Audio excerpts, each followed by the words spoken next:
Olá, alunos do nono ano, tudo bem? Vamos começar nossa aula hoje de ensino religioso, falando sobre a história de um povo.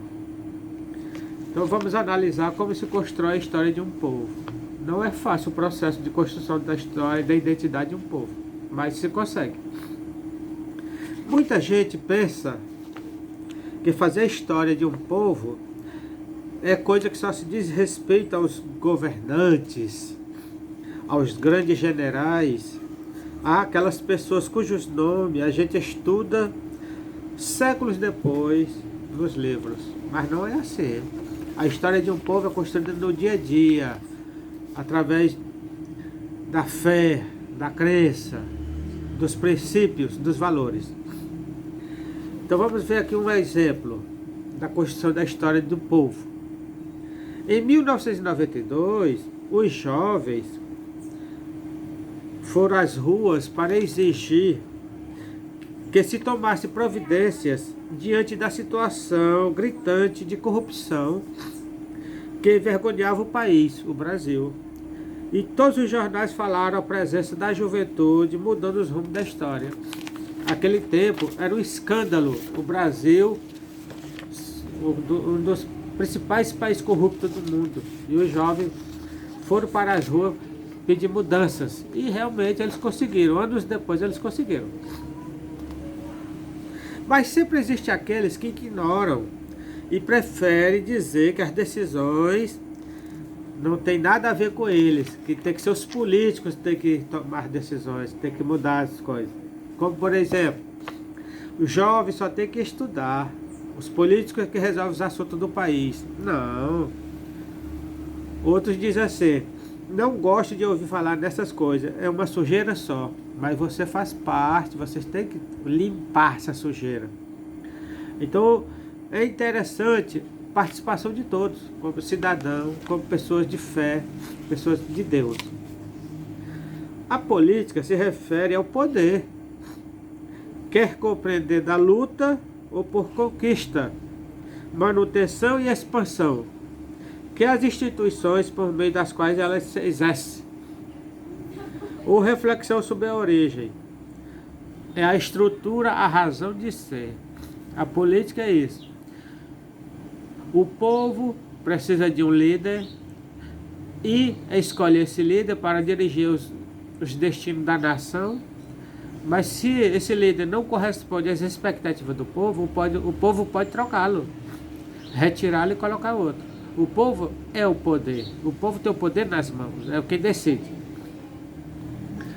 Então, portanto, do poder que nós vamos tratar. Do que se trata é do poder.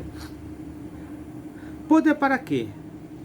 No fundo, para decidir como será a vida de todo mundo.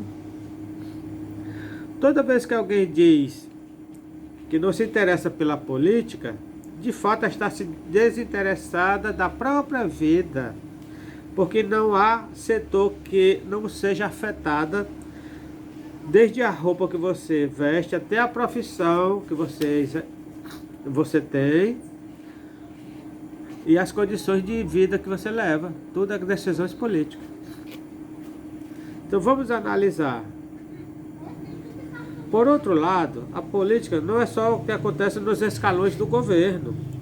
Você já ouviu dizer que o homem é um animal político? Pois é, todos nós temos que entender um pouquinho de política, falar sobre política. Isso significa, política significa poder, e você vota, seus pais votam, sua família vota, então faz parte da política. Está presente em todas as relações humanas, a política. Basta que se coloque duas pessoas juntas para que se estabeleça uma relação política, conversar, dialogar. Isto é, para que tenha que pensar como vai funcionar a questão do poder. Quem vai mandar mais do que o outro? Você sabe que no Brasil existem 3 poderes. O executivo, representado pelo presidente da República, pelos governadores e pelos prefeitos. O legislativo, representado pelos senadores, deputados federais, deputados estaduais e vereadores. E o poder judiciário, representado pelos promotor, juízes, desembargadores, ministro de justiça e assim por diante. Tudo isso são questões que nós devemos conhecer e saber como funciona o âmbito da política no Brasil. Então, Jesus sempre diz: tudo que diz respeito à felicidade humana é assunto religioso. Não temos como escapar, porque faz parte do plano de Deus a realização de nossas profundas e autênticas aspirações. Deus quer que nós vivamos bem. E isso não é novidade. A situação política do povo é assunto constante na Bíblia. Deus sempre defendeu os mais fracos, os oprimidos. Os profetas vivem denunciando o mau uso do poder, que causa prejuízo ao povo. Veja o que alguns deles disseram e dizem sobre isso. Jesus indica como deve ser usado o poder. Vocês sabem que Jesus sempre defendeu a igualdade, a solidariedade, o amor, a amizade. Então Jesus é um grande político que soube conquistar todos. E isso é o que nós precisamos de pessoas, líderes, que sejam solidários, carismáticos, amor, fraterno, para que possamos ter uma vida melhor e uma vida digna. Depois continuarei.